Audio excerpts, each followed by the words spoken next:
बाबा, आज येताना बासुंदी घेऊन या ना. अगं, कालच आपण आईचा वाढदिवस होता म्हणून आणली होती ना. ऐकलं, गोकुळची बासुंदी पुन्हा खावीशी वाटतेय. खरं सांगू, मलाही खावीशी वाटतेय. पुन्हा पुन्हा खावीशी वाटणारी गोकुळ बासुंदी. सिंधुदुर्ग जिल्हा पोलीस दलाच्या वतीनं रेझिंग डे सप्ताहाच्या अनुषंगानं पोलीस दलाची आणि पोलिसांच्या कामकाजाची नागरिकांना माहिती होण्याकरिता जगन्नाथराव भोसले उद्यान सावंतवाडी इथं प्रदर्शन आयोजित करण्यात आलंय. याचा शुभारंभ आज करण्यात आला.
यावेळी अप्पर पोलीस अधीक्षक ऋषिकेश रावले, सावंतवाडी नगर परिषदेचे मुख्याधिकारी सागर साळुंखे, भोसले नॉलेज सिटीचे कार्याध्यक्ष अच्युत सावंत भोसले, पोलीस निरीक्षक अमोल चव्हाण उपस्थित होते.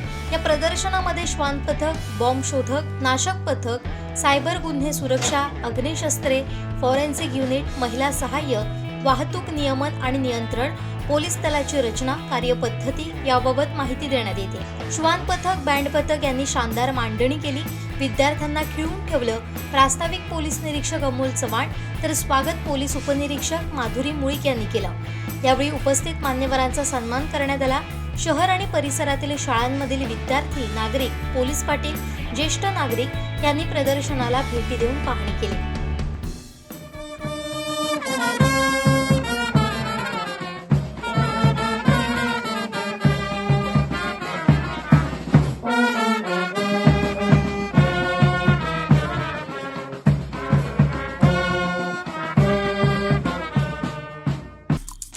आमचे दिवसभरातले सर्व अपडेट्स, ताज्या घडामोडी आणि थेट लाईव्ह पाहण्यासाठी सबस्क्राईब करा, लाईक करा कोकणचं नंबर 1 महा चॅनल कोकण 7 लाईव्हचं YouTube चॅनल.